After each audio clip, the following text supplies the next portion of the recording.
అదే RTV app వార్తల్ని క్షణాల్లో చదివే అవకాశం ఉంటుంది. ఒక న్యూస్ పేపర్, ఒక టెలివిజన్ ఛానల్ మీ చేతుల్లో ఎప్పుడూ ఉంటాయి. తెలంగాణ రాష్ట్రంలో కాంగ్రెస్ ప్రభుత్వం గురుకుల పాఠశాలల యొక్క భవిష్యత్తు ప్రశ్నార్థకంగా మారి 11 నెలల్లోనే దాదాపుగా 50 మంది విద్యార్థులు వివిధ కారణాలతోటి ప్రాణాలు వదిలినటువంటి పరిస్థితి ఈరోజు రాష్ట్రంలో కనబడతా ఉంది. 4-5 రోజుల క్రితం ఆసిఫాబాద్ జిల్లాలో మరి భోజనం వికటించి దాదాపు 62 మంది విద్యార్థులు హాస్పిటల్ పాలైతే అందులో నుంచి 3 సీరియస్ అయితే ఒక అమ్మాయి శైలజ అనే అమ్మాయి 21 రోజుల తర్వాత ఆమె ప్రాణాలు కోల్పోవడం జరిగింది. అనేక కారణాలతో పాములు కొట్టి కావచ్చు, ఉరివేసుకొని కావచ్చు, భోజనం వికటించి కావచ్చు, అదేవిధంగా అస్తవ్యస్తమైనటువంటి వ్యవస్థ ఈరోజు గురుకుల పాఠశాలలో మనం చూస్తున్నాం.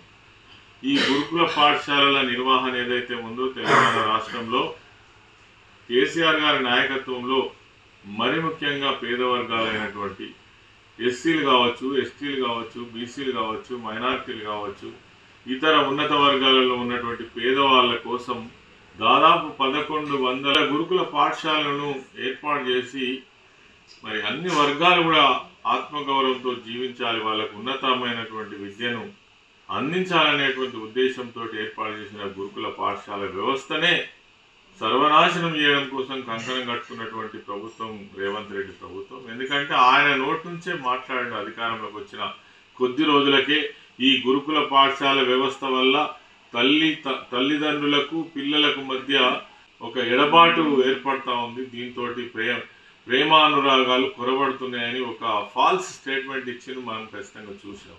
అదేవిధంగా గతంలో సీఎంగా కేసీఆర్ గారు ఉన్నప్పుడు ఒక విద్యార్థి పైన 1,20,000 రూపాయలు ఖర్చు చేసి వాళ్ళకి అన్ని రకాల సౌకర్యాలు ఇచ్చినటువంటి పరిస్థితి ఆనాడు ఉండే.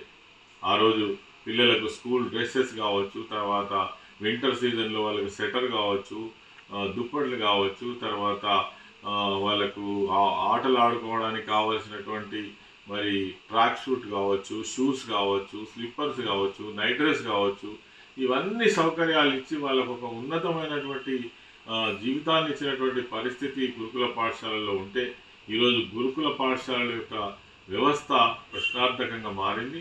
గురుకుల పాఠశాలలతో పాటు ఏవైతే మోడల్ స్కూల్స్ ఉన్నాయో మోడల్ స్కూల్స్ కూడా దాదాపు గురుకుల పాఠశాలలకు సమానమే. మరి అందులో కూడా ఈరోజు ఎక్కడ కూడా కనీసమైన మంచి భోజనం దొరకనటువంటి పరిస్థితి, విద్య సరైనటువంటి పద్ధతిలో అందించినటువంటి పరిస్థితి, ఎక్కడ చూసినా పిల్లలు రోడ్ల మీదకి వస్తూ ఉన్నారు. మాకు ఈ అన్నం వద్దు, మేము ఈ పురుగులన్నం తినలేము, ఈ ఉడకనన్నం తినలేము, ఈ నీళ్ళ చారు మేము తినలేము అని చెప్పేసి ఈరోజు ప్రశ్నిస్తున్నటువంటి పరిస్థితి. నేను ఈ సందర్భంగా అడుగుతున్నా, 10 సంవత్సరాల పాలనలో కేసీఆర్ గారి పాలనలో ఒక్క ఇటువంటి కంప్లైంట్ వచ్చిందా? ఎక్కడైనా విద్యార్థులు ఇట్లా ఇబ్బంది పడ్డరా? ఒక్క విద్యార్థి అన్న మరణించినటువంటి సంఘటనలు ఉన్నాయా? మరి ఈరోజు 11 నెలల్లోనే మరి విద్యార్థుల యొక్క భవిష్యత్తును మీరు ఆటలాడుతున్నారు వాళ్ళ భవిష్యత్తుతోటి. మరి ఈరోజు ఈ వ్యవస్థనే నిర్మూలన చేయాలనేటువంటి ఆలోచనతోటి ప్రభుత్వం ఉన్నట్టుగా కనబడతా ఉన్నది. మీరు ఎవరిపైన చేస్తున్నారు?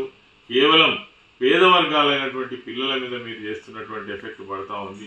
కాబట్టి ఇది రాజకీయాల కోసం కాదు, పిల్లల భవిష్యత్తు కోసం ఆలోచించి వాళ్ళకి కావాల్సినటువంటి బడ్జెట్స్ ఇమ్మీడియట్గా రిలీజ్ చేసి వాళ్ళ డైట్ ఛార్జెస్ వెంటనే పెంచి అక్కడ ఉన్నటువంటి మరి ఆ ఫుడ్ నియమాలన్నిటి కూడా మరి వెంటనే సవరించి ఉన్నతాధికారులతోటి ఒక కమిటీ నివేదిక తెప్పించుకొని వాటిని సరిచేయాల్సినటువంటి అవసరం ఉన్నది.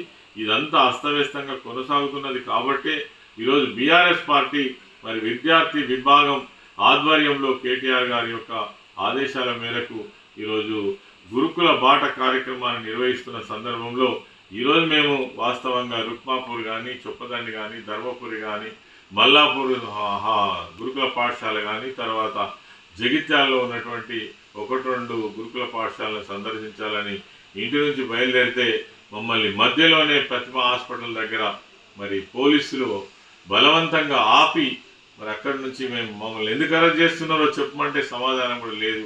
మేమేం తప్పు చేయడానికి పోతున్నాం? పిల్లలకు ఏదైతే ఇబ్బందులు అవుతున్నాయో ఆ నివేదిక ద్వారా వాళ్ళకి మనం ఏమైనా చేయగలుగుతామా? ప్రభుత్వానికి నివేదించగలుగుతామా? ఇప్పటికే పార్టీ నుంచి ఒక కమిటీని కూడా వేయడం జరిగింది, అధ్యయన కమిటీని.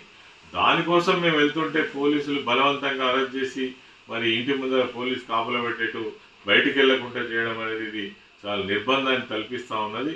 కాబట్టి ప్రభుత్వం కళ్ళు తెరవాలి. మీరు లక్షల మంది జీవితాలతో ఆడుకుంటా ఉన్నారు, వాళ్ళ భవిష్యత్తును అంధకారం చేసే ప్రయత్నం జరుగుతూ ఉంది. వెంటనే మరి ప్రభుత్వం స్పందించి దీనిపైన చర్యలు తీసుకోవాలని కోరుతున్నాను. మరిన్ని వీడియోస్ కోసం ఛానల్ ని సబ్స్క్రైబ్ చేయండి. లేటెస్ట్ అప్డేట్స్ కోసం వాట్సాప్ ఛానల్ ని ఫాలో అవ్వండి. ఆ లింక్ డిస్క్రిప్షన్ లో ఉంది.